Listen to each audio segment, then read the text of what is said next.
Bonjour à tous, c'est Antoine et aujourd'hui je suis content puisque je vais pouvoir vous parler d'un de mes cinéastes préférés, le grand, le seul, l'unique, Michael Mann.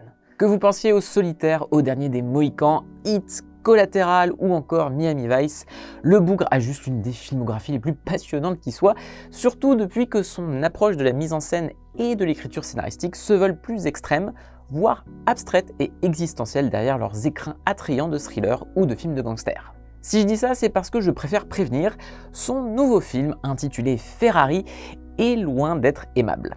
J'oserais même dire que c'est un film assez étrange et pas vraiment accessible, qui pourra décontenancer comme avait déjà décontenancé le précédent long métrage de Mann, le terriblement sous-estimé Hacker, qui avait été un four monumental au box-office en 2015. C'est peut-être d'ailleurs pour cette raison que Ferrari ne sort pas en salle en France, mais directement sur Amazon Prime à partir du 8 mars. Alors personnellement, j'ai eu la chance de pouvoir le voir en amont en projection presse et je vous avoue que ça m'a été bien utile pour décanter cette vidéo. Parce que pour être clair, j'aime beaucoup Ferrari, mais j'étais pas en mesure de mettre des mots dessus à ma sortie de séance. Et en même temps, c'est un peu ce que j'aime avec Michael Mann.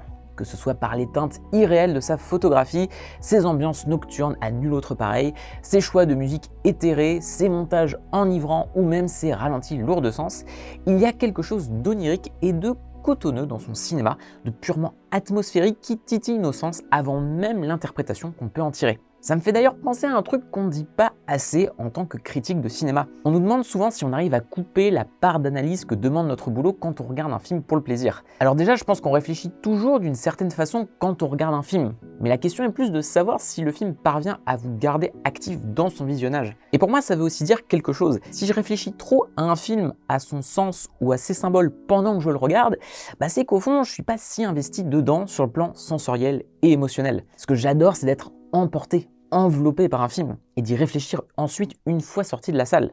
Ce qui prouve aussi que l'œuvre reste avec moi. Et c'est pour ça que j'ai tendance à prendre pas mal de notes pendant mes projets pour pas oublier certains détails. Vous remarquerez que j'ai une écriture absolument dégueulasse.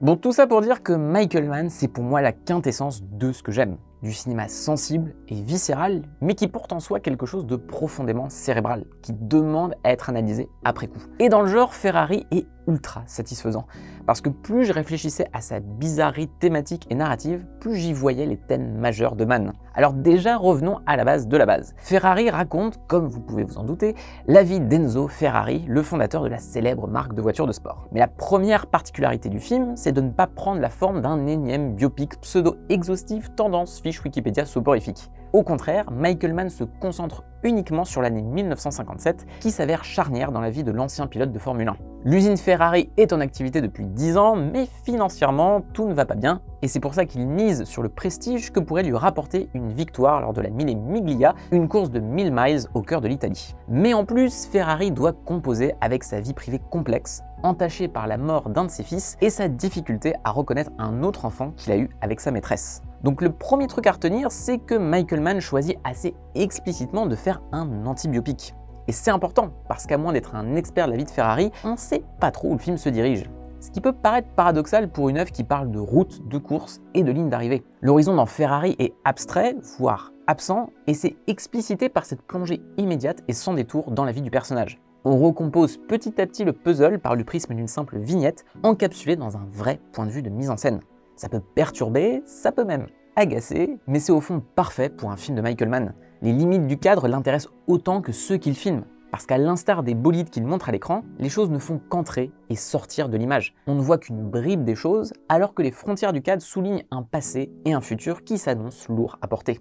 Et mine de rien, ça m'a permis de comprendre un truc. Au-delà du sentiment d'immersion grisant que je ressens devant ces films, Michael Mann dépeint toujours des mondes qui me semblent extrêmement fluides. Et je parle pas seulement de l'efficacité de leur récit. Hit, ça a beau durer presque 3 heures, je suis sincèrement triste quand ça se termine, parce que l'énergie de l'univers m'emporte tellement que ça me donne envie d'en prendre pour 2 heures de plus. Et c'est peut-être parce que les films de Michael Mann laissent la caméra ne filmer que des passages, des transitions éperdues d'un monde à un autre. On pourrait même dire qu'il y a une transition conséquente au sein même de sa filmographie, entre l'argentique et le numérique, dont il a été l'un des pionniers avec Collatéral. Pour moi, ça s'accorde à un cinéma du flux, qui concerne autant les humains que les marchandises, et qui s'est lui aussi numérisé. Il y a beaucoup de transactions et de mouvements des corps dans les films de Michael Mann, mais petit à petit, les braqueurs de banque ont laissé place aux pirates informatiques d'hackers. et a une relation moins tangible aux ressources du monde, ce que je trouve perso hypnotisant. Et c'est encore plus beau quand ça se fait avec les lumières tamisées de villes en pleine nuit. Dans Ferrari, il est aussi question d'un monde qui change. Les grandes écuries automobiles italiennes s'apprêtent à être rachetées par des plus grands groupes et elles doivent s'adapter à l'évolution corporatiste d'un capitalisme envahissant.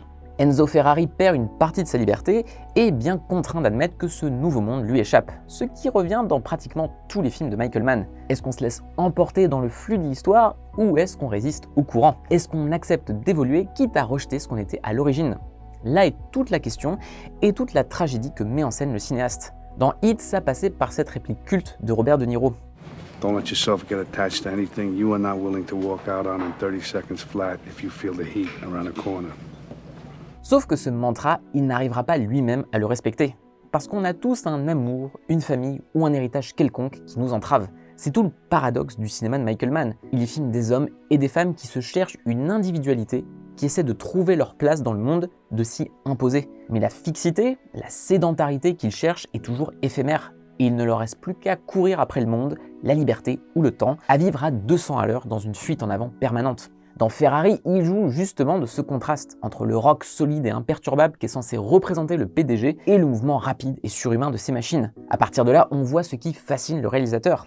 Enzo Ferrari n'est pas seulement un personnage complexe, il est plusieurs individus qui s'affrontent constamment. Il est à la fois un homme coincé entre son mariage et sa relation extra-conjugale, et à la fois le symbole d'une marque qui porte son nom, mais qui existe aussi et avant tout par le visage de ses pilotes. Pour moi, ça explique le jeu assez effacé d'Adam Driver, que certaines critiques ont trouvé trop en retrait pour donner au film un boost émotionnel. Je comprends le reproche, mais je trouve la démarche essentielle pour appréhender le kaléidoscope que veut être le film, et qui au final trouve sa boussole ailleurs, en particulier dans le jeu très impliqué de Penelope Cruz en épouse humiliée et résiliente. Et puis bon, perso, après le carnage House of Gucci, j'apprécie que Michael Mann n'ait pas demandé à Driver d'en faire des caisses avec l'accent italien. Après, c'est sûr que ça aide quand t'as pas de Jared Leto dans ton film.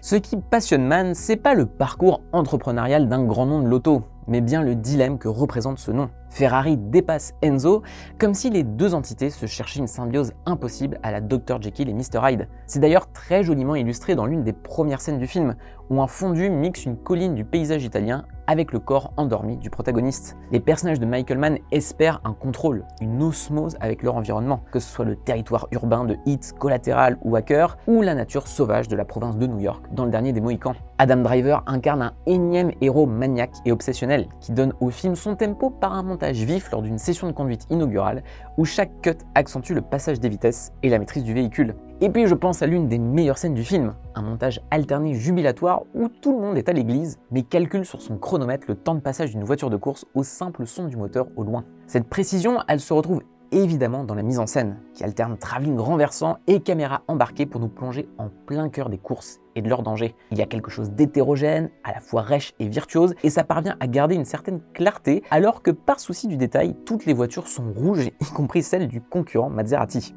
Mais au fond, je pense que ça joue d'une abstraction volontaire. Depuis qu'il est passé au numérique, Michael Mann aime la fluidité du pixel, cette mixture de l'image quand un objet est lancé à pleine vitesse. Ça renvoie peut-être à ce qu'il y a de plus beau dans son cinéma en général, ces moments suspendus où le temps s'arrête et laisse espérer un possible ailleurs. McCauley devant sa vitre bleutée dans Heat, la scène du coyote dans Collateral ou la scène du bateau dans Miami Vice. Sauf qu'à chaque fois, le réel revient frapper les personnages dans toute sa violence. Et il y a de ça dans Ferrari. Tout se joue sur la soif d'une transcendance par la vitesse, sur quelques secondes de dépassement de soi qui se paye par le prix fort. Un retour des plus terribles au tangible du corps et à la physique terrestre. Je spoilerai pas pour ceux qui n'ont pas encore vu le film, mais vous saurez tout de suite de quoi je parle en le voyant. Et au final, cet instant précis qui donne tout son sens au film explicite soudainement tout ce qui peut échapper pendant qu'on le regarde. Ferrari, c'est avant tout une œuvre profondément morbide, où Enzo fait figure d'ange de la mort qui doit composer avec l'héritage terrible de sa vie privée et professionnelle. Son fils disparu n'est pas si éloigné de ses pilotes, dont il est là aussi une sorte de figure parentale et d'autorité, le Commendatore comme il est surnommé dans le film. S'il ne conduit pas lui-même ses voitures de course, sa fixité cache sa propre fuite en avant. Quelle que soit la ligne d'arrivée, il est rattrapé par cette pulsion de mort, à la fois terrifiante et un peu grisante. On en revient à ce que je disais plus tôt. Tous les personnages de Michael Mann cherchent la fluidité, le contrôle de leur environnement. Mais au fond, ils savent que la collision est inévitable. Et en tant que spectateur, c'est ce qu'on ne cesse d'attendre. le moment où le romantisme du cinéaste tourne à la tragédie. Donc dit comme ça, c'est sûr que Ferrari est loin du biopic feel good et facile d'accès, mais promis, une fois qu'on accepte de se laisser emporter, c'est passionnant. Et la preuve, c'est que rien que d'avoir écrit cette vidéo, ça me donne très envie de le revoir. En tout cas, j'espère que cette critique vous aura plu. N'hésitez pas comme d'hab à liker, partager et commenter sur votre Michael Mann préféré parce que nous sommes entre gens de goût. Avant de vous quitter, je vous rappelle qu'Écran Large est un média indépendant et pour qu'on le reste, on a besoin de votre soutien qui passe par un abonnement sur le site. Contre quelques euros par mois, vous aurez un accès exclusif à plein de dossiers, notamment un retour sur tous les films de Michael Mann qu'on prépare actuellement. Le lien est en description et sur ce, je vous dis à la prochaine. Ciao!